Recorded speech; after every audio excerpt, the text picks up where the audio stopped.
Hi, in this video I would like to show you how to connect Bluetooth in the Philips NeoPix projector. It's very simple. All you need to do is to click on the home button on the projector's remote. Then when you see the main menu, go to the settings.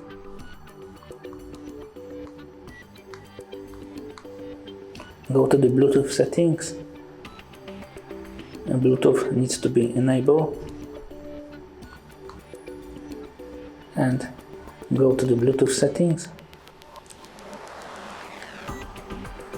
Enable Bluetooth on your smartphone or tablet. And click search and connect both devices.